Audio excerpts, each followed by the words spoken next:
Isang maulan at mapaghamong araw sa inyong lahat, mga kapuso at kasama sa bawat kwento. Kumusta po kayo? Ako po ang inyong lingkod.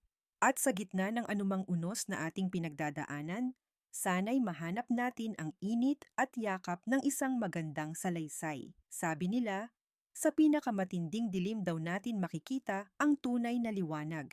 Ngunit paano kung ang liwanag na iyon ay hindi nagmumula sa araw o sa mga bituin, kundi sa tapang ng isang ordinaryong tao?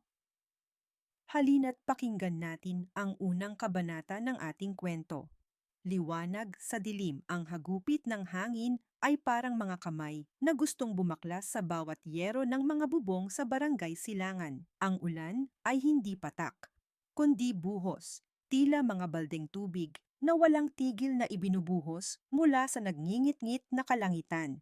Para kay Sinag Reyes, ang kadiliman ay hindi lang pagkawala ng ilaw. Ito ay isang halimaw na lumalamon sa bawat eskinita, sa bawat tahanan. Suot ang kanyang lumang dilaw na kapote at bitbit ang mabigat na bag ng mga kagamitan, maingat na tinatahak ni Sinag ang hanggang tuhod na baha. Bilang nag-iisang electrician sa kanilang lugar na may lakas ng loob na lumabas sa ganitong panahon, alam niyang ang isang putol na kawad o isang sumabog na poste ay hindi lang abala. Maaari itong maging kamatayan. Dahan-dahan lang, bulong niya sa sarili, habang ang sinag mula sa kanyang flashlight ay nanginginig sa bawat hampas ng hangin. Bawat bahay na kanyang madaanan ay tila mga aninong nakaluhod sa dilim, sumusuko sa bagsik ng kalikasan. Nang malapit na siya sa dulo ng isang makipot na eskinita, malapit sa lumang transformer, isang tunog ang pumunit sa ugong ng unos. Isang sigaw. Mahina, halos kinakain ng ingay ng paligid, ngunit sapat na para tumagos sa kanyang pandinig. Hindi ito sigaw ng takot sa kulog. Iba ito. May kasama itong sakit. Huminto si Sinag. Pinakiramdaman niya ang paligid. Baka guni-guni lang niya, dala ng pagod at lamig. Ngunit narinig niya itong muli. Mas malinaw ngayon, isang sigaw ng babae, nagmumula sa isang maliit na paupahang bahay na halos lunod na sa baha. Walang pag-aatubili, sinuong niya ang mas malalim na tubig. Bawat hakbang ay isang pakikipaglaban sa agos. Nang marating niya ang pinto, kinalampag niya ito ng malakas. Tao po, may tao po ba riyan? Ayos lang po ba kayo? Ang sagot na kanyang natanggap ay isa pang daing, mas malakas, mas desperado. Hindi na siya nag-isip pa. Ginamit niya ang kanyang buong bigat para sipain ang pinto.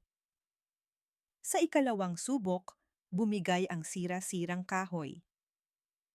Ang tumambad sa kanya ay isang tanawing nagpabilis sa tibok ng kanyang puso. Sa loob, isang babae ang nakalupasay sa sahig, namimilipit sa sakit. Ang kanyang mukha ay putlang-putla sa liwanag ng flashlight ni Sinag, at ang isang kamay niya ay nakahawak sa kanyang malaking tiyan, buntis, at manganganak na. Ang tubig baha ay nagsisimula ng pumasok sa loob ng bahay. Tulungan mo ako, hikbi ng babae, na halos maubusan na ng hininga. Parang lalabas na siya. Mabilis na inilibot ni Sinag ang kanyang paningin. Mapanganib. Ang tubig ay maaaring umabot sa mga saksakan anumang oras. Mabilis niyang hinanap ang main switch at ibinaba ito. Pagkatapos, nilapitan niya ang babae. Kailangan ka naming dalhin sa klinik. Kaya mo bang tumayo? Tanong ni Sinag. Ang kanyang boses ay siyang nagpapakita ng kanyang pagod ngunit matatag na boses. Umiling ang babae habang humihigpit ang kapit sa kanyang tiyan. Hindi ko na kaya. Ang sakit. Alam ni Sinag na wala na silang oras. Ang klinik ni Aling Gunita ay nasa kabilang kanto lang, pero sa ganitong baha, parang 1 kilometro ang layo. Ganito ang gagawin natin, sabi ni Sinag, hinubad ang kanyang bag ng gamit at ipinatong sa isang lumang mesa. Isasakay kita sa likod ko. Kumapit ka lang ng mahigpit. Huwag kang bibitaw, ano man ang mangyari. Tumango ang babae, ang mga matay puno ng pinaghalong takot at pasasalamat. Sa isang maingat ngunit mabilis na kilos, binuhat ni Sinag ang babae sa kanyang likod. Naramdaman niya ang bigat nito, ang panginginig ng katawan nito dahil sa sakit at lamig. Huminga siya ng malalim at nagsimulang maglakad palabas, pabalik sa rumaragasang unos. Ang bawat hakbang ay isang pahirap. Ang tubig ay mas malakas, may daladalang mga basura at putol na sanga ng kahoy. Ang hangin ay sumisipol sa kanyang tainga. Ngunit hindi binitawan ni Sinag ang kanyang hawak. Naramdaman niya ang mahigpit na pagkapit ng mga braso ng babae sa kanyang leeg, ang hininga nito sa kanyang balikat. Bawat daing niya ay parang karayom na tumutusok sa konsensya ni Sinag, nagbibigay sa kanya ng dagdag na lakas. Malapit na tayo, ginang, sabi niya, kahit hindi niya halos marinig ang sarili niyang boses. Isang kanto na lang, kapit lang, ding muntik na siyang matumba nang may tumamang isang piraso ng yero sa kanyang bipaa. Ngunit mabilis niyang naibalik ang kanyang balanse. Hindi siya pwedeng bumagsak. Hindi ngayon. Sa wakas, sa gitna ng walang katapusang ulan at dilim, natanaw niya ito. Isang maliit at nag-iisang liwanag. Isang gasera na nakasindi sa bintana ng Kalinga Community Clinic. Ito ang kanilang pag-asa. Halos isubsob ni Sinag ang sarili sa pinto. Sa lakas ng kanyang pagkatok, bumukas ito at iniluwa ang isang babaeng may edad na, may salamin sa mata at buhok na halos puti na lahat. Si Aling Gunita, ang komadrona ng kanilang barangay. Ang kanyang mukha ay nagpakita ng pagkabigla na agad na palitan ng pag-aalala. Diyos ko, Sinag, ipasok mo siya, dali. Maingat na ibinaba ni Sinag ang babae sa isang examining bed. Basang-basa sila at nanginginig sa ginaw. Agad na kumilos si Aling Gunita. Kumuha ng kumot at sinuri ang kalagayan ni Biyaya. Wala rin kaming kuryente, sabi ni Aling Gunita. Ang boses ay kalmado sa kabila ng sitwasyon. At manganganak na siya, kailangan natin ng mas malakas na ilaw. Dito na pumasok ang alam ni Sinag. May dala po akong lumang generator sa maliit kong truck, Aling Gunita. Susubukan kong paandarin. Gawin mo, iho! Bilis! Muli, sumuong si Sinag sa unos. Hinila niya ang maliit na generator mula sa kanyang sasakyan, dinala ito sa silong ng klinik at sinimulang paandarin. Sa unang piga, umubo lang ang makina. Sa pangalawa, wala pa rin. Ang bawat segundo ay tila isang oras, habang naririnig niya ang mga sigaw ni Biyaya mula sa loob. Huwag ngayon, pakiusap ni Sinag sa makina. Kailangan ka namin. Sa huling, buong lakas na paghila umugong ang generator. Nag-ubo ito ng maitim na usok, ngunit tuloy-tuloy na umandar. Mabilis na ikinonekta ni Sinag ang extension cord patungo sa isang bumbilya sa loob ng klinik. Pagpasok niya, ang silid ay naliligo na sa isang nanginginig, ngunit sapat na liwanag na dilaw. Sa ilalim ng liwanag na iyon, sa gitna ng pinagsamang ingay ng generator at ng humihinang bagyo sa labas, isang panibagong tunog ang narinig. Ang iyak ng isang sanggol na pahinto si Sinag sa may pintuan, nakatingin sa milagro. Si Biyaya ay nakahiga, pagod na pagod ngunit may ngiti sa mga labi habang inaabot sa kanya ni Aling Gunita ang isang maliit na nilalang na binalot sa malinis na kumot. Napatingin si Aling Gunita kay Sinag. Ang muka ay pagod ngunit masaya. Ngumiti ito. Ang ilaw ang nagbigay buhay. Kinabukasan, humupa na ang bagyo. Ang natira ay ang pinsalang iniwan nito, mga nabuwal na puno, mga nagkalat na yero, at makapal na putik. Bumalik si Sinag sa kanyang trabaho. Inaayos ang mga nasirang linya. Habang nasa taas siya ng poste malapit sa transformer kung saan niya unang narinig ang sigaw ni Biyaya, may narinig siyang isang pag-uusap sa telepono mula sa isang lalaking nakatayo sa ibaba, nakatalikod sa kanya. Hindi niya gustong makinig, ngunit malakas at malinaw ang boses ng lalaki. Oo, buhay ang dalawa. Oo, isang malusog na bata. Hindi pwede. Siya ang nag-iisang tagapagmana. Oo, boss, kailangan siyang mawala. At pati na rin ang matandang komadrona, si Aling Gunita. Nabitawan ni Sinag ang hawak niyang pliers. Bumagsak ito sa putikan sa ibaba ng may malakas na kalabog. Biglang naputol ang tawag. Lumingon ang lalaki, nagtama ang kanilang mga mata, at isang malamig na kaba ang gumapang sa buong katawan ni Sinag. Ang bagyong dumaan ay tila isang mahinang ambon lamang kumpara sa unos na nararamdaman niyang paparating. Muli, isang mainit na pagbati sa inyong mga tapat na tagapakinig.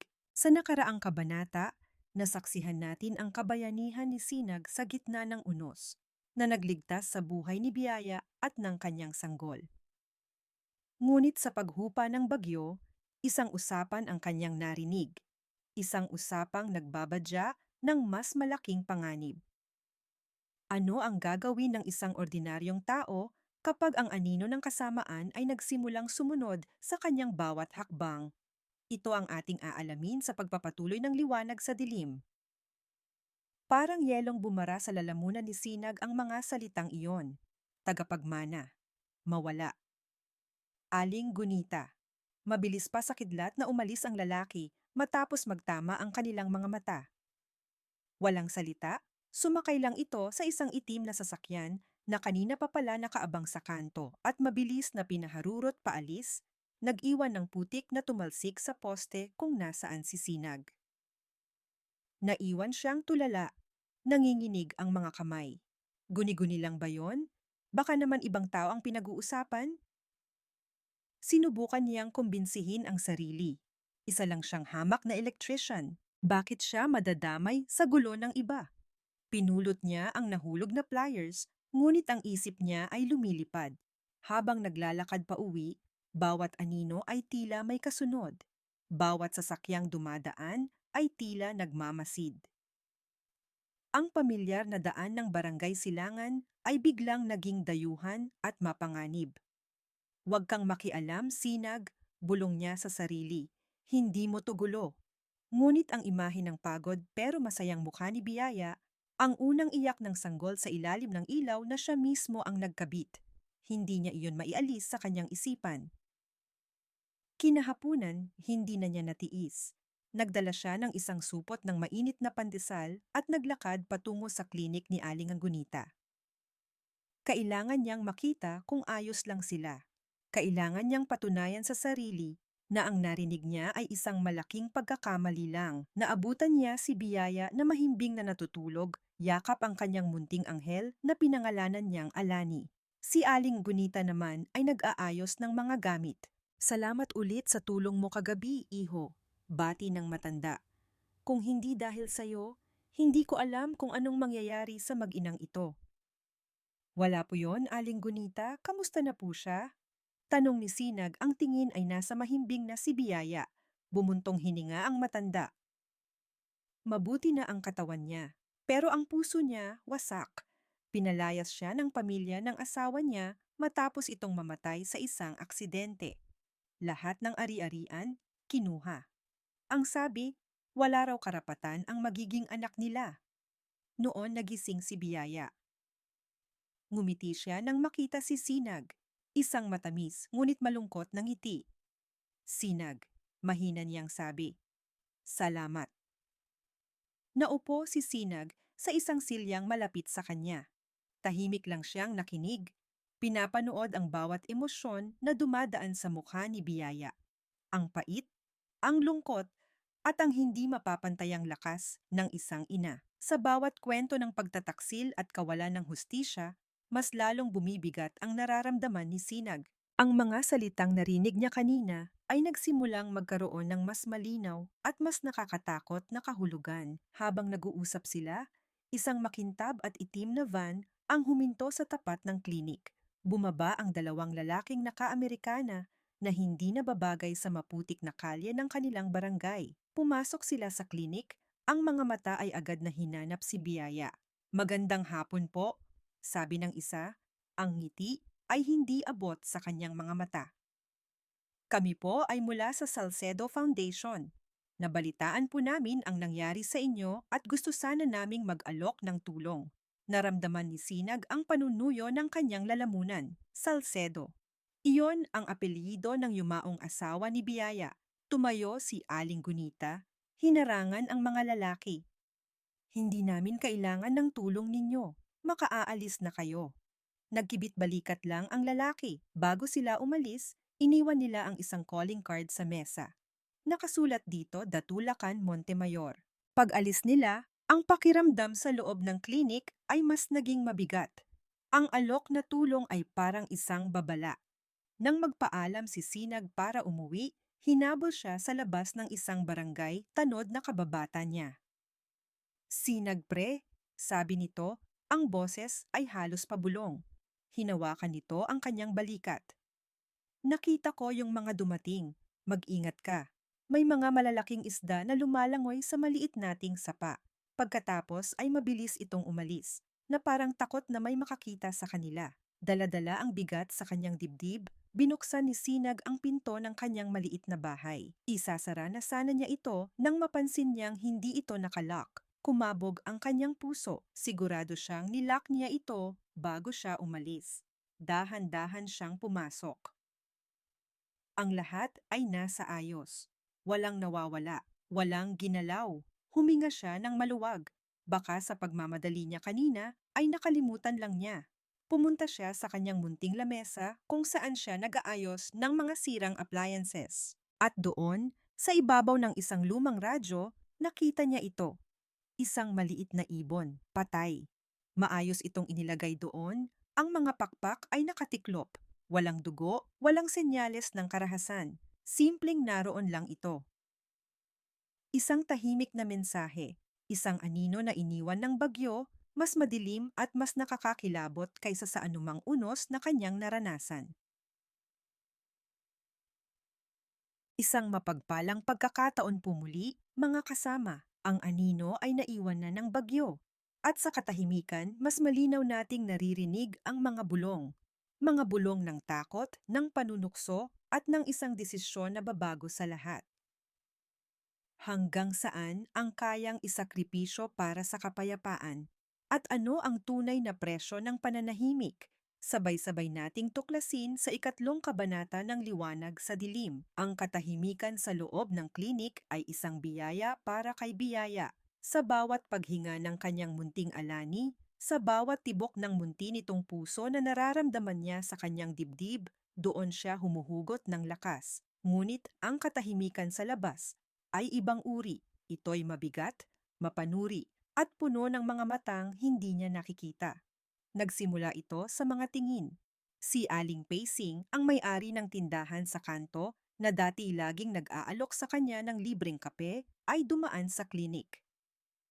Ngunit hindi ito pumasok para kumustahin siya. Sumilip lang ito mula sa bintana at nang magtama ang kanilang mga mata, mabilis itong umiwas at naglakad palayo. Pagkatapos, narinig niya ang mga bulungan. Dalawang kapitbahay ang nag-uusap sa labas, sapat lang ang lakas para marinig niya.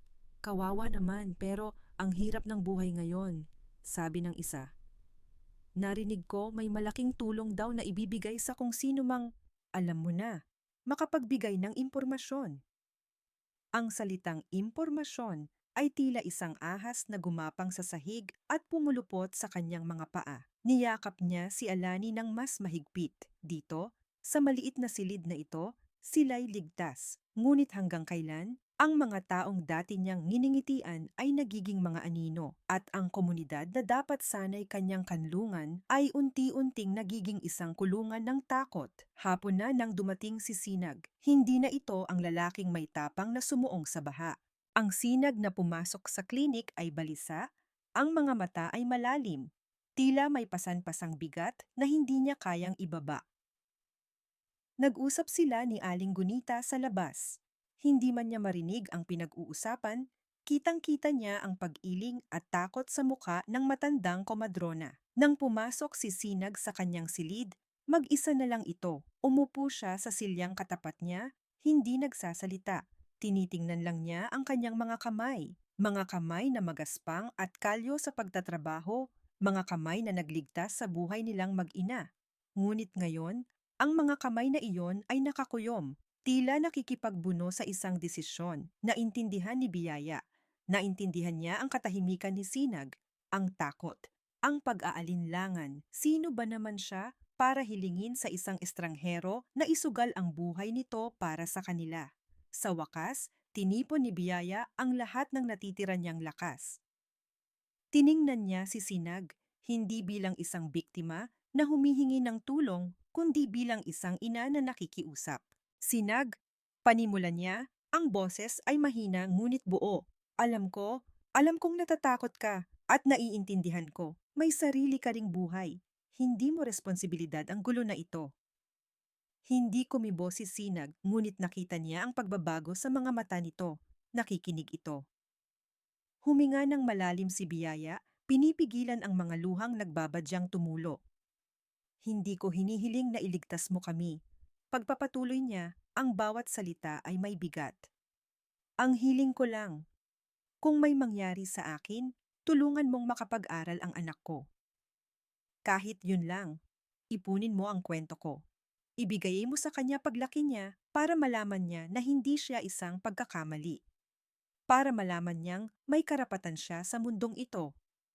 Ang hiling niya ay hindi para sa kaligtasan, kundi para sa alaala at kinabukasan. Ito ang huling baraha ng isang inang wala ng ibang maipaglalaban. Ang mga salitang iyon ang tila bumasag sa kung anuman ang bumabagabag kay Sinag. Ang pag-aalinlangan sa kanyang muka ay dahan-dahang napalitan ng isang bagay na mas matatag, mas matalas, isang determinasyon. Tumayo siya. Naglakad siya patungo sa bintana at tumingin sa labas, sa direksyon ng poste ng kuryente at ng lumat kinalawang na transformer. Tumingin siya sa isang partikular na punto, sa isang maliit, itim na kahon na nakakabit dito. Ang kamera ng barangay na alam ng lahat ay sira na at hindi na gumagana mula pa noong 1 taon. Matagal siyang nakatitig doon. Nang humarap siyang muli kay Biyaya, wala na ang anino ng takot sa kanyang mga mata. Napalitan na ito ng isang maliit, ngunit nag-aapoy na liwanag. Tumango siya, isang beses lang, pero sapat na iyon. May gagawin ako. Maligayang pagbabalik sa ating kwentuhan, mga minamahal naming taga-subaybay. Sa puntong ito, isang desisyon na ang nabitawan, isang pangako na ang binuo. Ngunit ang bawat desisyon ay may kaakibat na panganib at ang bawat pangako ay may katumbas na pagsubok. Paano kung ang katotohanang hinahanap mo ay nagtatago sa dilim, naghihintay lang ng tamang taong muling magbibigay liwanag dito? Ito ang simula ng mapanganib na laban ni Sinag sa ika-4 na kabanata ng Liwanag sa Dilim. Ang gabi sa Barangay Silangan ay may dalang katahimikan, ngunit para kay Sinag, ito ang perpektong pagkakataon. Ang plano ay simple sa isip, ngunit delikado sa paggawa. Kailangan niyang makarating sa control box ng CCTV camera nang hindi napapansin. Suot ang kanyang uniforme sa trabaho para maging kapani-paniwala. Naglagay siya ng isang maliit na sawhorse na may nakasulat na Maintenance in Progress sa paanan ng poste ng kuryente. Kung may magtanong man, sasabihin niyang tinitingnan niya ang mga linya na posibleng naapektuhan ng bagyo. Isang kasinungalingan na nakabalot sa katotohanan. Bawat kaluskos sa paligid ay nagpapatindig ng kanyang mga balahibo. Bawat anino mula sa mga puno ay tila isang taong nagmamasid. Ngunit itinuloy niya. Inakyat niya ang poste, bitbit ang kanyang mga gamit. Nang marating niya ang itim na kahon, nanginginig ang kanyang mga kamay habang binubuksan ito. Tumambad sa kanya ang isang gubat ng mga makukulay na wiring. Alam niyang lahat ng kapitbahay ay naniniwalang wala ng silbi ang kamera na ito. Ngunit alam din niya ang isang sikreto na siya lang ang nakakaalam. Noong ininstall niya ito, maraming taon na ang nakalipas. Kinabitan niya ito ng isang maliit at hiwalay na backup battery. Kung sakaling mawalan ng kuryente, hindi niya akalain na darating ang araw na ang munting proyektong iyon ang magiging susi sa lahat. Ginamit niya ang kanyang laptop at maingat na ikinonekta ito sa system. Malamig na pawis ang namuo sa kanyang noo habang naghihintay na mag-boot ang lumang software. At doon, sa sulok ng screen, nakita niya ito. Isang maliit, kulay berdeng ilaw na ritmikong kumikindat. Nagre-record. Gumagana ito. Buong panahon ng bagyo, sa gitna ng kadiliman, may isang matang nakadilat at tahimik na nagmamasid, isang nakatagong saksi, isang ngiti ng pag-asa ang sumilay sa labi ni Sinag. Ngunit bago pa man niya simulan ang pag-download sa mga file, Narinig niya ang ugong ng isang sasakyan. Mabilis niyang isinara ang laptop, ibinalik ang takip ng kahon, at nagpanggap na may inaayos. Isang pamilyar na itim na van ang dumaan, ang parehong sasakyan na nakita niya sa klinik. Nagdahan-dahan ito pagdaan sa tapat niya, tila sinusuri ang kanyang ginagawa bago muling bumilis paalis. Kinabukasan, habang bumibili siya ng almusal sa tindahan ni Aling Pacing, isang lalaking nakabarong ang lumapit sa kanya. "Ikaw po ba si Ginoong Sinag Reyes?" Tanong nito sa pormal na tono. "Ako nga," sagot ni Sinag nagtataka. Inabutan siya nito ng isang brown envelope. "Pinadadala po ito mula sa municipal court. Isang subpena. Kayo po ay kinakasuhan ng trespassing na isinampa ni Ginoong Datulacan Montemayor." Natigilan ang lahat ng tao sa tindahan. Ang mga bulungan ay nagsimula. Ang dating tingin ng paghanga kay Sinag ay napalitan ng pagdududa. Ang bayani ng bagyo ay isa na ngayong akusado. Alam ni Sinag na ito na ang ganti. Isang babala, isang paraan para takutin siya at ilayo sa katotohanan. Sa gabing iyon, hindi na siya nag-aksaya ng panahon. Lihim niyang pinuntahan si Aling Gunita sa likod ng nasirang klinik. Sa liwanag ng isang maliit na flashlight, ikinuwento niya ang lahat. Ang gumaganang kamera, ang narinig niyang usapan, at ang kasong isinampa laban sa kanya. Ang muka ni Aling Gunita ay nagpakita ng takot, ngunit nang matapos si Sinag, napalitan iyon ng isang matibay na determinasyon. Hinawakan ng matanda ang braso ni Sinag. "Mapanganib ito, iho," sabi ni Aling Gunita. "Pero kung ito ang paraan para mabigyan ng hustisya ang pamilya ni Biyaya at mailigtas ang kinabukasan ng batang iyon, kasama mo ako." "Ano ang kailangan mong gawin?" "Kailangan kong kopyahin ang video file, Aling Gunita," sagot ni Sinag. "At kailangan kong gawin yon ngayong gabi." Sa ilalim ng kumot ng kadiliman, bumalik si Sinag sa poste. Mas maingat, mas mabilis. Ang bawat segundo ay mahalaga. Muli niyang ikinonekta ang laptop. Sinimulan niya ang pag-transfer ng malaking video file. Ang progress bar sa screen ay tila gumagapang sa kabagalan. 25%, 50%. Narinig niya ang tahol ng aso sa di kalayuan. 75%. Isang tuyong sanga ang nabali sa ibaba. Siya ay nag-transfer ng pera sa kanyang bank account. Huminga siya ng maluwag. Ngunit nang akma na niyang tatanggalin ang kable, isang anino ang biglang tumakip sa liwanag mula sa kanyang laptop. Isang kamay ang mabilis na sumara dito. Dumagundong ang tunog sa katahimikan ng gabi. Isang malamig na boses ang bumulong mula mismo sa kanyang likuran. "Anong sa tingin mo ang ginagawa mo, electrician?" Isang mapagpalang araw sa lahat ng ating mga taga-subaybay. Sa ating huling pagtatagpo, natuklasan ni Sinag ang isang nakatagong saksi. Ngunit sa bawat sikretong nabubunyag, may aninong gumagalaw para takpan itong muli. Ngayon, ang laban ay hindi na idadaan sa dahas o pananakot sa dilim. Ito ay isang alok na nakalatag sa mesa sa ilalim ng liwanag. Isang alok na kayang bilhin ang lahat, pati na ang kaluluwa. Ano ang pipiliin ng isang inang walang ibang hangad kundi ang kaligtasan ng kanyang anak? Pakinggan natin ang ikalimang kabanata. Ang alok ng demonyo. Para kay Biyaya, ang bawat araw ay isang maliit na panalangin. Panalangin para sa kalusugan ni Alani, para sa lakas ng loob ni Aling Gunita, at para sa kaligtasan ni Sinag. Ang balita tungkol sa kasong isinampalaban dito ay kumalat na parang apoy sa kanilang maliit na komunidad. Nahahati ang mga tao.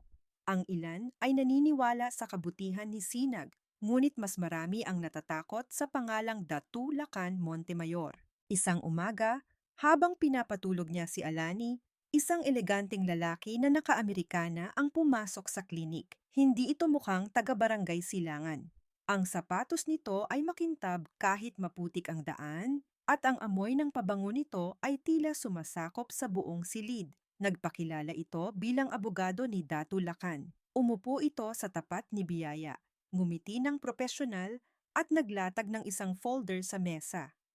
"Ginang Cruz," panimula nito sa malumanay na boses na parang pulot na may lason. Naiintindihan namin ang iyong pinagdadaanan. Ang pagkawala ng iyong asawa, ang hirap ng iyong sitwasyon. Kaya naman, ang kliyente ko, si Ginoong Montemayor, ay nais mag-alok ng isang solusyon. Binuksan nito ang folder. Sa loob ay mga dokumento. Ngunit ang unang bagay na nakita ni Biyaya ay isang tseke. Ang mga numero na nakasulat dito ay sapat na para bumili ng 10 bahay sa kanilang barangay. 10 milyong piso, sabi ng abogado, binibigkas ang bawat salita ng dahan-dahan. Isang bagong buhay para sa inyo ng inyong anak. Sa Amerika, sa Canada, kahit saan ninyo gusto. Isang bahay, edukasyon para sa bata. Lahat sagot na, wala ng takot, wala ng pangamba. Natigilan si Biyaya, 10 milyon. Isang halaga na hindi niya kayang kitain kahit sa 10 habang buhay. Nakita niya sa kanyang isipan ang isang ligtas na tahanan, ang kanyang alani na naglalaro sa isang hardin na walang anino ng panganib. Ang tukso ay napakalakas, parang alon na gustong tumangay sa kanya. Ano? Ano ang kapalit? Naitanong niya, kahit alam na niya ang sagot. Kumuha ang abogado ng isa pang dokumento, isang affidavit. Simple lang, pipirmahan mo lang ito. Isang kasulatan na nagsasabing isinusuko mo at ng iyong anak ang anumang karapatan o habol sa mana ng pamilyang Salcedo. At may kinuha pa itong isang papel, isang salaysay, na nagsasabing ang electrician na si Sinag Reyes ay sa pilitang pumasok sa iyong bahay noong gabing iyon, na sinaktan ka niya. Parang binuhusan ng nagyayalong tubig si Biyaya. Ang alok ay hindi lang pagbili sa karapatan ng kanyang anak. Ito ay pagbili sa kanyang konsensya. Pagtataksil sa nag-iisang taong tumulong sa kanya nang walang hinihintay na kapalit. Naalala niya ang itsura ni Sinag habang buong lakas siyang dinadala sa gitna ng baha. Naalala niya ang liwanag na dala nito sa pinakamadilim na sandali ng kanyang buhay. At naalala niya ang pangako niya sa sarili. Palalakihin niya si Alani sa katotohanan. Umiling si Biyaya dahan-dahan sa simula. Pagkatapos ay may buong paninindigan. Tiningnan niya ang abogado, hindi na bilang isang kaawa-awang biktima, kundi bilang isang inang handang lumaban. Ang mana ng anak ko ay hindi pera. Sabi niya, ang boses ay nanginginig ngunit matatag. Ito ay ang kanyang pangalan at karapatan, at hindi iyon nabibili. Ang ngiti ng abogado ay nawala, napalitan ng isang malamig na ekspresyon. Tumayo ito. Isang malaking pagkakamali yan, Ginang Cruz. Bago ito tumalikod, may inilapag ito sa mesa, isang litrato. Kinuha ito ni Biyaya. Ito'y isang malabong larawan kuha sa gabi. Nakatayo si Sinag sa paanan ng poste ng kuryente, may hawak na laptop, mukhang isang magnanakaw na may masamang binabalak. Isipin mong mabuti, sabi ng abogado, ang banta ay nakatago sa kanyang malumanay na tono. Ayaw naming madamay ang inosenteng tao, ngunit kung ipipilit ninyo, wala kaming magagawa. Pag-alis ng abogado, naiwan si Biyaya na hawak ang litrato. Ang alok ng demonyo ay tinanggihan niya, ngunit ang anino nito ay naiwan. Isang aninong ngayon ay bumabalot hindi lang sa kanya, kundi pati na rin sa taong nagbigay sa kanila ng liwanag. Nagbabalik po tayo, mga kasama sa kwentuhan. Isang alok ang tinanggihan at isang banta ang iniwan. Ngayon, ang bigat ng desisyon ay nasa balikat na ni Sinag. Hawak niya ang isang susi, ngunit hindi niya alam kung anong pinto ang bubuksan nito at kung anong halimaw ang nag-aabang sa likod. Handa na ba kayong masaksihan ang katotohanang matagal nang nakatago sa dilim? Samahan ninyo ako sa ika-6 na kabanata. Ang totoong napanood ng kamera. Ang malamig na boses sa likuran niya ay tila yelong dumampi sa kanyang batok. Dahan-dahan siyang lumingon, handa sa pinakamasama. Ngunit ang nakita niya ay hindi isang guns na may dalang baril. Ito ay isang pamilyar na muka. Si Mang Rody, ang barangay tanod na nagbigay sa kanya ng babala. Sinag, anong ginagawa mo dyan? Gabi na, delikado yan. Sabi ni Mang Rody, ang tono ay nag-aalala, ngunit ang mga mata ay matalas na nakatitig sa laptop na hawak ni Sinag. Mabilis na nag-isip si Sinag. Ah, Mang Rody, kayo pala. Fina-finalize ko lang yung report sa Meralco tungkol sa mga nasira ng bagyo. Dito maganda ang signal eh. Isang palusot na sanay kapani-paniwala. Tumango si Mang Rody, ngunit hindi umalis. Nakatayo lang ito roon, nagmamasid. Ganun ba? Sige, mag-iingat ka. Maraming hindi pamilyar na sasakyan ang paikot-ikot nitong mga nakaraang araw. Parang babala ulit, pero ngayon iba na ang pakiramdam. Parang isang pagsubok. Naghintay si Sinag hanggang sa tuluyan nang makaalis si Mang Rody bago siya bumaba ng poste, ang puso'y dumadagundong sa kanyang dibdib. Hindi siya umuwi. Alam niyang hindi naligtas doon. Dinala niya ang laptop sa kanyang maliit na repair shop sa likod bahay. Isinara ang lahat ng pinto at bintana at tinakpan ng makapal na tela ang mga siwang. Sa dilim ng kanyang munting pagawaan, ang tanging liwanag ay mula sa laptop. Binuksan niya ang video file. Ang unang bahagi ay tulad ng inaasahan niya. Ang malakas na buhos ng ulan, ang paghampas ng hangin. Nakita niya ang sarili, isang maliit na dilaw na tuldok sa gitna ng unos, na hirap na naglalakad. Pagkatapos ay ang eksena sa bahay ni Biyaya, ang pagsira niya sa pinto, ang pagbuhat niya sa babae. Ito na. Ito ang ebidensya na magpapawalang sala sa kanya. Isang ngiti ng tagumpay ang gumuhit sa kanyang labi. Itutuloy na sana niya ang panonood, ngunit naisip niyang tingnan ang mga sumunod na pangyayari. Pagkatapos niyang ihatid si Biyaya sa klinik, ano pa ang nakita ng kamera? Ini-fast forward niya ang video. Ang eskinita ay walang tao. Tanging ang ulan at hangin lang ang gumagalaw. Pagkatapos ng halos kalahating oras, isang pamilyar na itim na van ang huminto sa kanto. Ang parehong van na nakita niya ng maraming beses. Dalawang lalaki ang bumaba, nagmasid sa paligid. Ang isa ay may kausap sa telepono. Pagkatapos ay lumapit sila sa bahay ni Aling Gunita na malapit lang din doon. Sumilip sila sa mga bintana, ngunit hindi iyon ang nagpatigil sa paghinga ni Sinag. Mula sa kabilang direksyon, may isang taong lumapit sa mga lalaki. Isang taong nakapayong, pamilyar ang tindig. Nang tamaan ng ilaw mula sa isang dumadaang sasakyan ang mukha nito, nanlaki ang mga mata ni Sinag. Si Mang Rody, ang tanod na nagbabala sa kanya. Malinaw na malinaw sa video. Kinausap ni Mang Rody ang mga lalaki. Pagkatapos, may iniabot ang isa sa mga lalaki na isang makapal na brown envelope. Kinuha ito ni Mang Rody, mabilis na isinilid sa loob ng kanyang jacket at naglakad paalis na parang walang nangyari. Parang bombang sumabog sa isip ni Sinag ang lahat. Ang babala ni Mang Rody ay hindi isang tunay na babala. Ito ay isang paraan para alamin kung ano ang alam niya. Isang paraan para bantayan ang kanyang mga kilos. Ang kalaban ay hindi lang ang mga dayo mula sa labas. Ang kalaban ay nasa loob mismo ng kanilang komunidad. Isang ahas na nagbabalat kayong tupa. Naintindihan niya ngayon, hindi siya pwedeng pumunta sa pulis, hindi siya pwedeng magtiwala basta-basta. Ang network ni Datulacan ay mas malawak at mas malalim kaysa sa inaakala niya. Nanginginig ang kamay niya habang mabilis na gumagawa ng maraming kopya ng video sa iba't ibang USB flash drive. Itinago niya ang isa sa loob ng isang sirang radyo. Ang isa ay idinikit niya sa ilalim ng kanyang workbench. Ang orihinal na file sa laptop, binura niya. Habang ginagawa niya ito, biglang nagring ang kanyang cellphone. Isang hindi rehistradong numero. Kinakabahan niya itong sinagot. Ang boses sa kabilang linya ay basag at puno ng takot, si Aling Gunita. Sinag, tulong! Sigaw ng matanda, humihikbi. Sinusunog nila ang klinik ko! Sinusunog nila!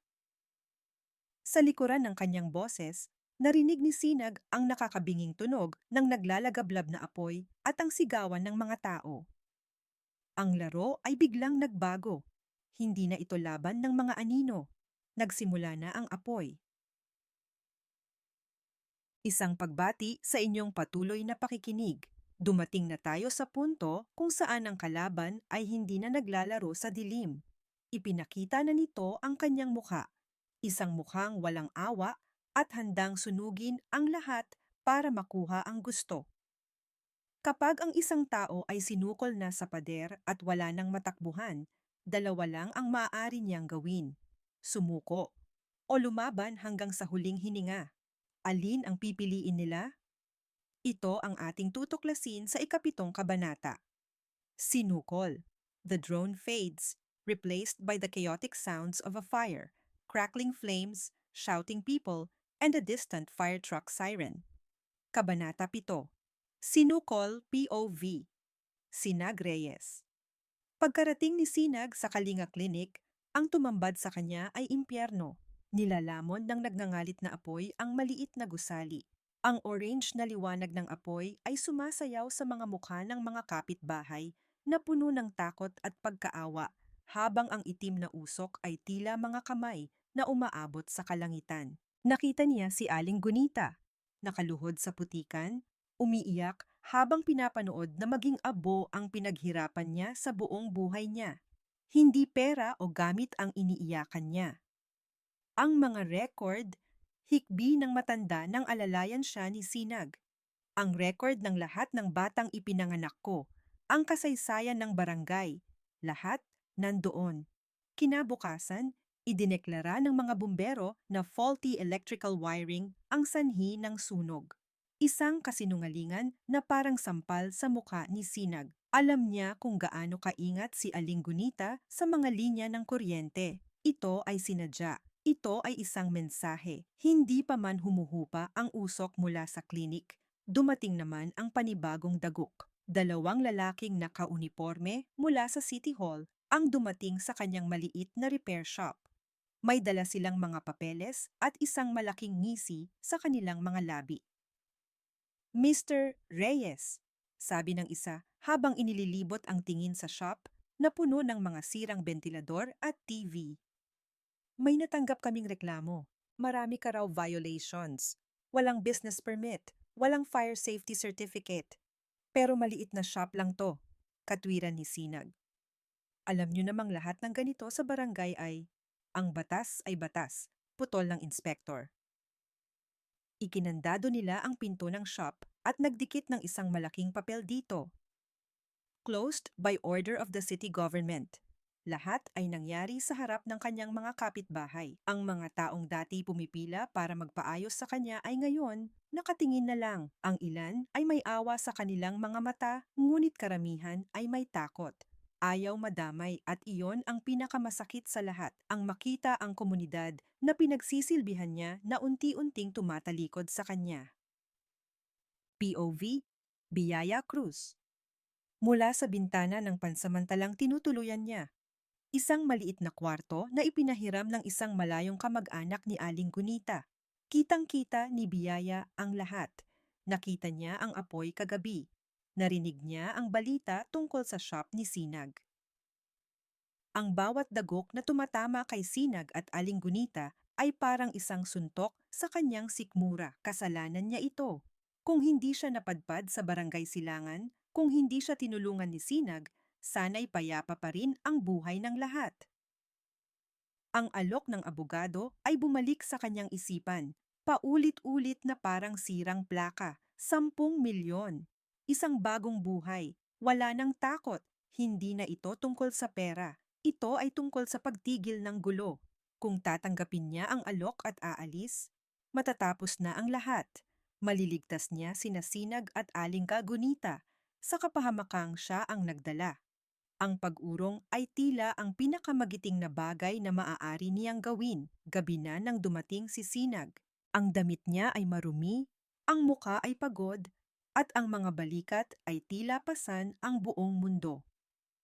Ngunit sa kabila ng lahat, nang magtama ang kanilang mga mata, wala siyang nakitang pagsisisi. Aalis na kami, sabi ni Biyaya. Ang boses ay basag. Tatanggapin ko na ang alok nila. Tama na to, Sinag. Masyado nang maraming nasasaktan. Hindi sumagot si Sinag. Lumapit lang ito, umupo sa sahig sa tapat niya at tiningnan siya ng diretso sa mata. Ang kanyang mga mata ay pagod, ngunit sa loob nito may apoy na hindi pa namamatay. Huwag kang susuko. sabi niya sa mahinang boses, ngunit puno ng bigat. Dahil kapag sumuko ka, sila ang nanalo. Kapag sumuko ka, ibig sabihin, ang kasamaan ang mananaig sa kabutihan. At hindi ako papayag na yan ang maging kwento na iiwan natin sa anak mo. Ang kanyang mga salita ay parang tubig na pumatay sa apoy ng pagsuko sa puso ni Biyaya. Sa sandaling iyon, hindi na sila 2 taong pinagtagpo ng bagyo. Sila ay 2 sundalong magkakampi sa isang gyera. Tumango si Biyaya, ang mga luhay tumutulo na. Ngunit ngayon, ito ay luha ng determinasyon, hindi ng pagkatalo. Bigla namatay ang ilaw. Isang klik at ang buong silid, pati na ang buong paligid, ay nilamon ng kadiliman. Nagkatinginan sila sa dilim. Isang nakakabinging katahimikan ang pumalibot.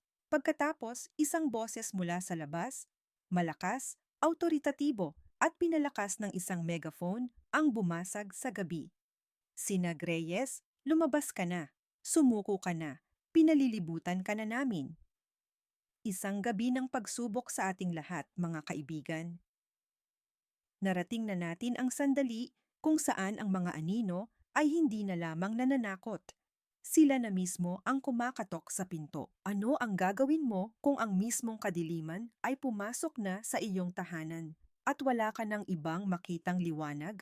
Ito ang 8 kabanata, Gabi ng Kadiliman. Ang dagundong ng mga kamao sa pinto ay mas malakas pa sa kulog ng nagdaang bagyo. Bago pa man makakilos si Sinag, bumukas ang pinto ng may malakas na kalabog at bumuhos ang mga pulis sa loob ng maliit na silid. Ang kanilang mga flashlight ay tila mga matang humuhusga. Binubulag siya at si Biyaya. Sinag Reyes? Tanong ng isang opisyal na may matigas na boses. Walang salitang lumabas sa bibig ni Sinag. Tumango lang siya. Sumama ka sa amin. Ikaw ay inaaresto sa salang pananabutahe sa pampublikong ari-arian. 2 pulis ang marahas na humawak sa kanyang mga braso at pinusasan ang kanyang mga kamay sa likod. Ang malamig na bakal sa kanyang pulso ay parang selyo ng kanyang pagkatalo. Wala siyang nagawa kundi magpahuli. Ang paglaban ay maglalagay lang kay Biyaya sa mas malaking panganib. Ang huling nakita niya bago siya ilabas ay ang mukha ni Biyaya. Nakatakip ang isang kamay nito sa kanyang bibig. Ang mga matay ng lalaki sa takot at hindi makapaniwala. Ang mga luha ay sunod-sunod na dumadaloy sa kanyang mga pisngi. Sa isang iglap, sinubukan ni Sinag na iparating sa kanyang mga mata ang isang mensahe. Huwag kang mag-alala. Magtiwala ka. Ngunit paano ka hihingi ng tiwala kung ikaw mismo ay kinakaladkad na parang isang kriminal? Sa labas, isa pang opisyal ang nag-abot sa hepe ng isang pamilyar na toolbox. Ang toolbox niya. Sir, eto, sabi ng pulis. Nakita sa tabi mismo ng transformer. Mukhang ito ang ginamit sa pagputol ng mga kable. Isang perpektong gawa-gawang kwento. Isang bitag na perpektong isinara. Isinakay siya sa police car. Habang papalayo sila, nakita niya mula sa bintana ang pag-iisa ni Biyaya sa dilim ng silid, isang malungkot na figura sa gitna ng gumuho nilang pag-asa.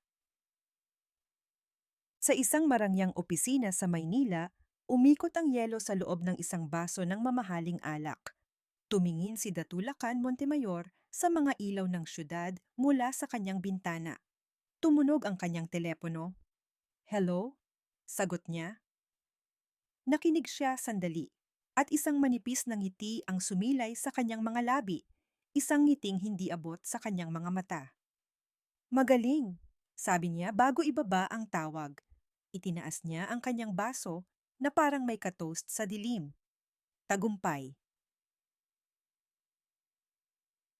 Naiwan si Biyaya sa katahimikan. Ang tunog na lang na naririnig niya ay ang papalayo na sirena ng pulis at ang mabilis na tibok ng sarili niyang puso.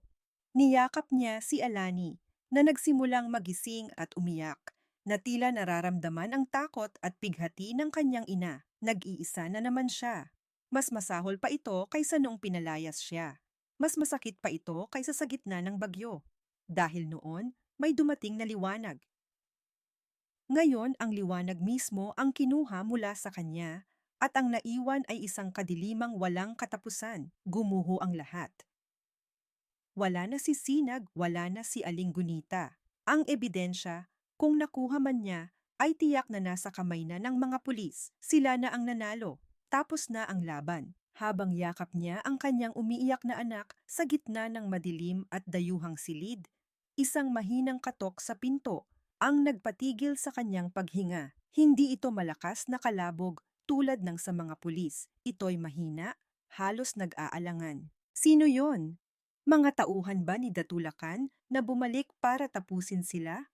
Nanginginig niyang binuhat si Alani at dahan-dahang sumilip sa maliit na siwang ng bintana.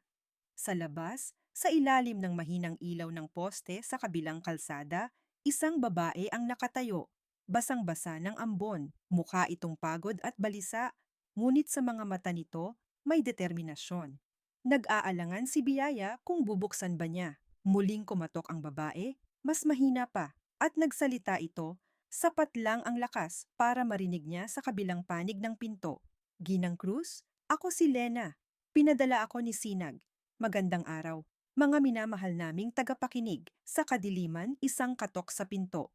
Sa gitna ng kawalan ng pag-asa, isang pangalang binanggit. Ito ba ang simula ng pagsuko? O ang hindi inaasahang simula ng pagbangon? Kung minsan, ang tunay na liwanag ay hindi nagmumula sa iisang sulok, kundi sa pagsasama-sama ng maraming maliliit na kandila. Ating tunghayan ang pagsisimula ng pag-asa sa ikasiyam na kabanata. Ang ilaw ng komunidad, ang pangalang Sinag, ay tila isang susi na bumukas sa nakakandadong puso ni Biyaya. Kahit nanginginig, dahan-dahan niyang binuksan ang pinto. Ang babaeng nagpakilalang si Lena ay hindi mukhang pulis o goon. Simple lang ang suot nito, may bitbit na malaking backpack, at ang muka'y nagpapakita ng tunay na pag-aalala. Maaari po ba akong pumasok? Tanong ni Lena. Mabilis lang po ito, at mas ligtas kung sa loob tayo mag-uusap. Nag-aalangan man, pinapasok ni Biyaya ang babae. Isinara niya ang pinto at muling ikinandado. Sino ka? Paano kanya napadalhan? Tanong ni Biyaya. Yakap pa rin si Alani. Isa po akong freelance journalist, paliwanag ni Lena habang hinuhubad ang basang jacket. At matagal ng kaibigan ni Sinag. Bago pa man mangyari ang lahat ng ito, nagkita na kami. May ibinigay siya sa akin at may bilin. May kinuha si Lena mula sa kanyang backpack. Isang maliit na USB flash drive. Sabi niya, itago mo to, Lena. Huwag mong bubuksan. Huwag mong ilalabas. Ilabas mo lang ito kapag wala na akong ibang pag-asa. Napahawak si Biyaya sa kanyang bibig. Isang plano. May plano pala si Sinag. Hindi siya basta na lang nagpatalo. Ang pag-aresto sa kanya ay hindi katapusan. Bahagi lang pala iyon ng inaasahan niyang mangyayari. Nasa loob niyan ang video, hindi ba? Tanong ni Biyaya. Tumango si Lena. Pero hindi sapat ang video lang. Sasabihin nilang edited, sasabihin nilang peke. Kailangan natin ng mga kwento. Kailangan natin ng mga totoong tao para suportahan ang katotohanan. At doon, Ginang Cruz, doon po kayo papasok. Sa unang pagkakataon mula nang mangyari ang lahat, naramdaman ni Biyaya ang pag-apoy ng isang bagay sa loob niya. Hindi na ito takot. Tapang. Sabihin mo sa akin ang lahat, sabi ni Biyaya. Ang boses ay hindi na nanginginig. Inilapag niya si Alani sa higaan at hinarap si Lena ng buong buo. Ikwento mo sa buong mundo ang ginawa nila sa amin. Kinabukasan, habang si Biyaya ay detalyadong isinasalaysay ang bawat pangyayari kay Lena na masugid namang nagre-record at nagsusulat, may ibang mga ilaw na nagsisimulang sumindi sa barangay Silangan. Ang balita ng pag-aresto kay Sinag dahil sa pananabutahe ay hindi naniwalaan ng lahat. Para sa mga taong direktang natulungan niya, may mali sa kwento. Si Aling Pacing, ang may-ari ng tindahan na umiwas ng tingin kay Biyaya, ay hindi mapakali. Kinalkal niya ang kanyang mga lumang resibo. Nakita niya ang resibo ng pagbili ni Sinag ng isang bote ng soft drinks. eksaktong petsa at oras kung kailan sinasabing sinasabotahe nito ang transformer. Isang simpleng piraso ng papel, isang alibi. Si Mang Kiko, isang trooper ng tricycle na minsay libreng inayos ni Sinag ang wiring ng sidecar, ay may naalala. Noong gabi ng pag-aresto, nakita niya ang sasakyan ng mga tanod, kasama si Mang Rody, na nakapark malapit sa transformer ilang oras bago dumating ang mga pulis. Isang ina na tinulungan ni Sinag na ayusin ang ilaw para makapag-aral ang anak sa gabi ay naglakas loob na mag-post sa Facebook. Ikinuwento ang kabutihan ng electrician ng kanilang barangay. Ang maliliit na kwento, ang maliliit na piraso ng katotohanan ay nagsimulang kumalat mula sa simpleng tsismisan sa tindahan hanggang sa mga group chat ng komunidad. Ang takot na itinanim ni Datulakan ay nagsisimulang matabunan ng utang na loob at ng isang kolektibong konsensya na nagising. Habang nagtatype si Lena sa kanyang laptop, nakatanggap siya ng isang text message mula sa isang hindi kilalang numero. Kung kailangan nyo ng testimonya mula sa isang komadrona na nakasaksi sa lahat, sabihan nyo lang ako. Itinatago ako ng mga mabubuting tao. Ginoo, napangiti si Lena, si Aling Gunita, buhay at handang lumaban. Tumingin siya kay Biyaya. Handa ka na ba? Tanong ng journalist. Bukas, sa pagsikat ng araw, malalaman ng buong Pilipinas ang kwento mo. Isang mapagpalang araw, mga minamahal naming taga-subaybay. Narito na tayo sa sandaling babago sa lahat. Ang mga sikretong pilit ibinaon sa dilim ay handa ng sumabog sa liwanag. Kapag ang katotohanan ay pinakawalan na, wala ng kapangyarihan, gaano man kalaki, ang makakapigil sa agos nito. Huwag na nating patagalin pa. Ito na ang ika-10 kabanata.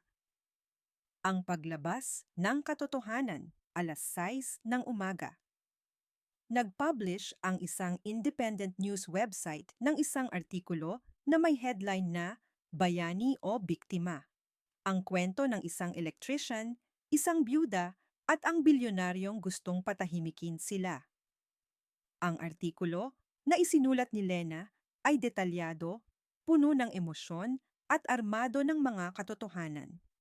Nandoon ang buong salaysay ni Biyaya mula sa pagpapalayas sa kanya hanggang sa alok ng demonyo. Nandoon ang audio recording ng testimonya ni Aling Gunita. At higit sa lahat, naka-embed sa gitna ng artikulo ang isang video player. Ang thumbnail, isang malabong kuha sa gabi ng isang barangay tanod na tumatanggap ng isang sobre mula sa 2 hindi kilalang lalaki. Ang pamagat ng video, ang nakatagong saksi ng Barangay Silangan, 8:00 ng umaga.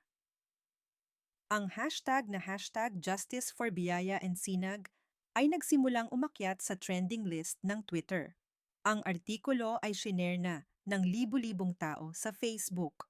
Ang mga maliliit na kwento ng kabutihan ni Sinag na ipinost ng kanyang mga kapitbahay ay muling lumabas, nagsilbing patunay sa kanyang karakter. Sa loob ng kanyang selda, narinig ni Sinag ang usapan ng mga pulis sa labas. Sir, nakita niyo na ba yung article online? Mukhang si Reyes yung bida. Isang maliit na ngiti ang sumilay sa labi ni Sinag. Ang mga binhi na itinanim niya ay nagsisimula ng mamunga 10:00 ng umaga. Si Datulacan Montemayor ay nasa gitna ng isang mahalagang board meeting. Ang kanyang telepono ay walang tigil sa pag-vibrate. Binaliwala niya ito. Ngunit nang pumasok ang kanyang sekretarya, namumutla at nanginginig, alam niyang may mali. Sir, bulong nito. The stocks, they're plummeting. Binuksan ni Datulacan ang kanyang laptop. Ang pangalan ng kanyang kumpanya ay nasa lahat ng business news, katabi ng salitang scandal. Ang video na inupload ni Lena ay mayroon ng 250,000 views. This is a smear campaign. Gawa-gawa lang yan. Sigaw niya sa boardroom. Ngunit ang mga tingin ng kanyang mga kasosyo ay puno ng pagdududa.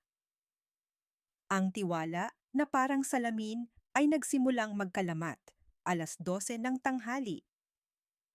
Dahil sa matinding pressure mula sa publiko at sa media, lumutang si Mang Rody. Sa harap ng mga kamera ng isang major TV network, umiiyak siyang umamin sa lahat. Itinuro niya ang mga taong nag-utos sa kanya, kinumpirma ang panunuhol, at humingi ng tawad sa pagtataksil sa kanyang komunidad at kay Sinag. Ang kanyang pag-amin ang huling pako sa kabaong. 3:00 ng hapon. Isang konvoy ng mga sasakyan ng NBI ang huminto sa harap ng nagtataasang gusali ng Montemayor Corp.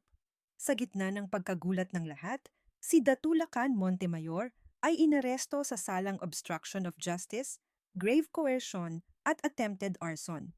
Habang isinasakay siya sa sasakyan, hinarap niya ang mga kamera. Ang kanyang mukha ay hindi na nagpapakita ng arogansya, kundi ng purong galit. Hindi pa ito tapos. Sigaw niya, isang pangakong walang laman, 5:00 ng hapon. Ang mga bakal na pinto ng selda ay bumukas. Isang pulis ang lumapit kay Sinag. Mr. Reyes, malaya ka na. Paglabas niya sa presinto, ang araw ay papalubog na.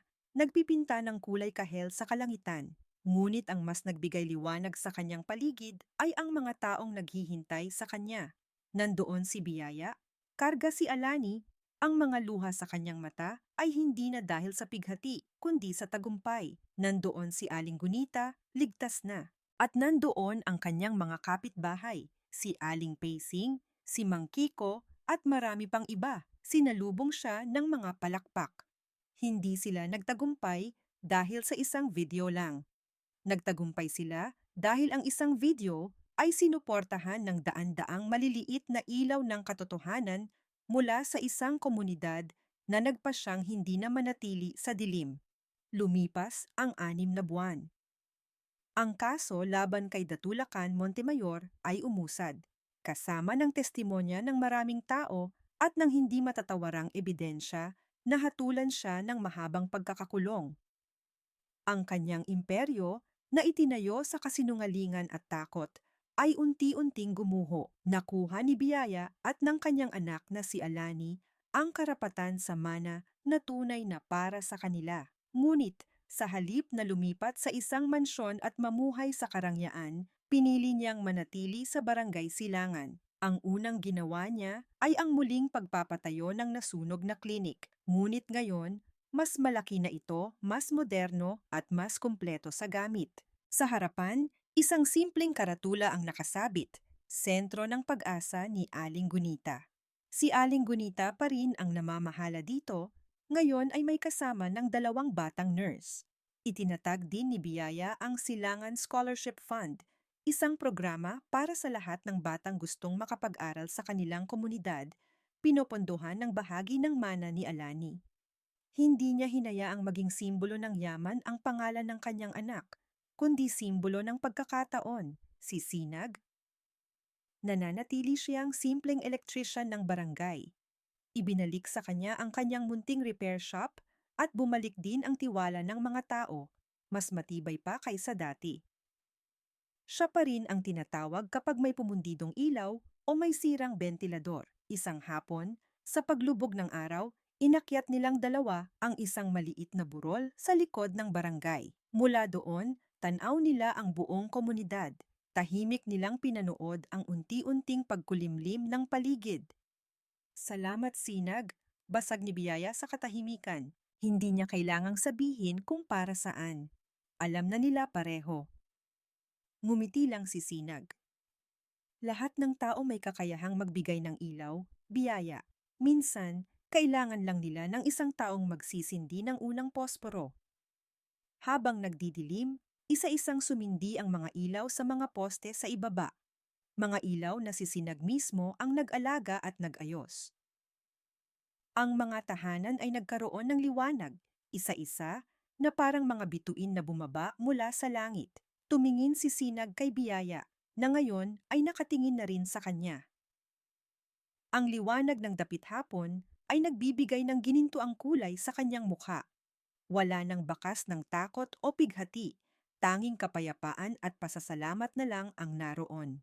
Tingnan mo, sabi ni Sinag sa mahinang boses, itinuturo ang mga ilaw sa ibaba. Kahit gaano kadilim, laging may babalikan na liwanag. Hindi na sumagot si Biyaya. Sa halip, dahan-dahan niyang inilapit at isinandal ang kanyang ulo sa balikat ni Sinag. Hindi na nila kailangan ng mga salita. Sa gitna ng payapang dapit hapon, sa ilalim ng libu-libong ilaw na kanilang pinaglaban, nahanap ng dalawang pusong sinubok ng unos ang kanilang tahimik na kanlungan. Ang pag-ibig ay hindi laging dumadating na parang kulog at kidlat.